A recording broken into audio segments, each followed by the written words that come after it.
Let's go straight. Que hora es en español? Son las 5 menos 12. Quelle heure est-il en français? Les 5h moins 12. 现在几点了？5点加20分。12 minutes to 5 o'clock in the afternoon here at the Rocky Point Community Center in Clarendon as we continue our parish focus ahead of this evening's town hall meeting, looking at preparedness, not just disaster preparedness, but general preparedness for eventualities, any eventuality for that matter, not least of all a pandemic. And one would think, having gone through 2 years of a pandemic, we would be in a better position to be able to deal with another pandemic. God forbid if that should happen anytime soon. And so the event is organized by the team from the Ministry of Local Government and Rural Development. And as we've been saying all afternoon, the minister has been early, about 3 hours before the scheduled 6 o'clock start for that event, and the minister was here, and following closely behind in relative terms was the Mayor Mirage, who was also early. So there's a lot of expectation and a lot of interest, and so people are prepared to wait it out, so to speak, in terms of coming here from pretty early and staying until the very end. We'll see how the rest of the program flows. In the meantime, thank you very much for staying with us here on your program, Both Sides of the Story, Horror 106 FM, still streaming live on the Gleaners website, go-jamaica.com, live on your smart devices all over the world. And oh boy, look at this, some news coming through that a couple of things. Student attendance is back at pre-pandemic levels. Student attendance is back at pre-pandemic levels. That's the word from the Ministry of Education and Youth, Fable Williams, at the end of the 2021-2022 school year. And this wouldn't be a guess. You don't guess this. This is by taking a register, because every class has to do that. A register must be taken every single day at our schools.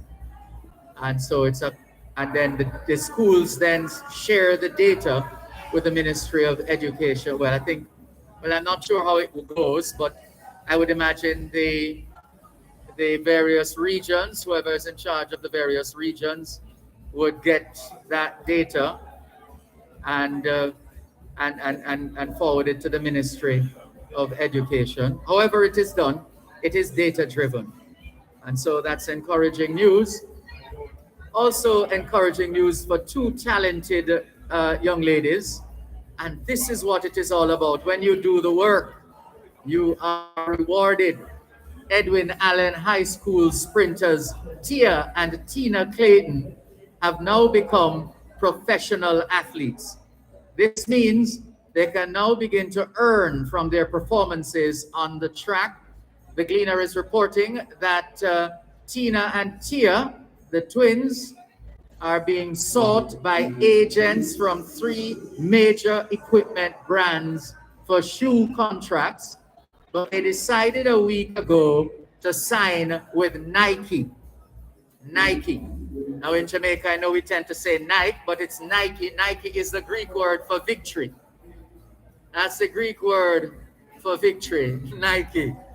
And we've told you the story over time, so we're not going to go over that now.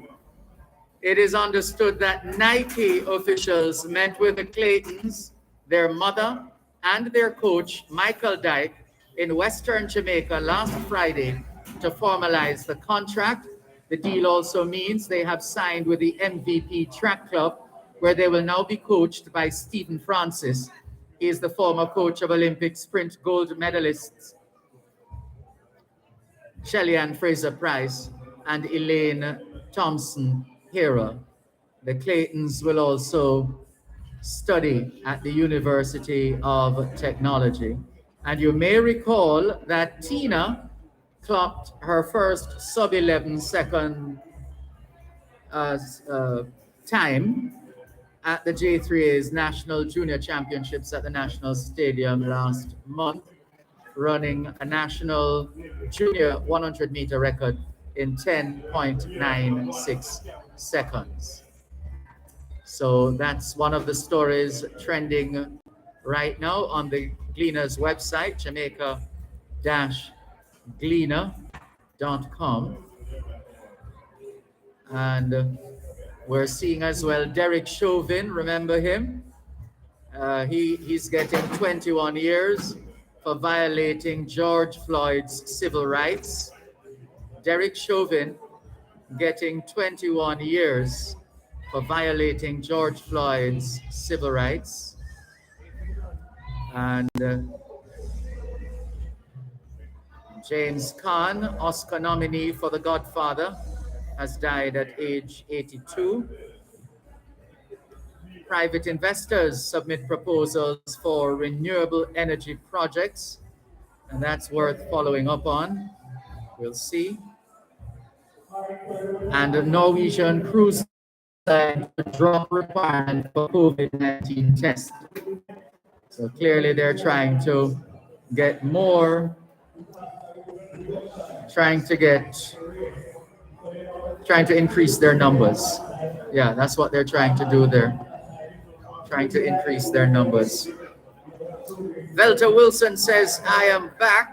Good to have you back online, reconnecting with us, Velta Wilson. Thank you very much. Thank you very much.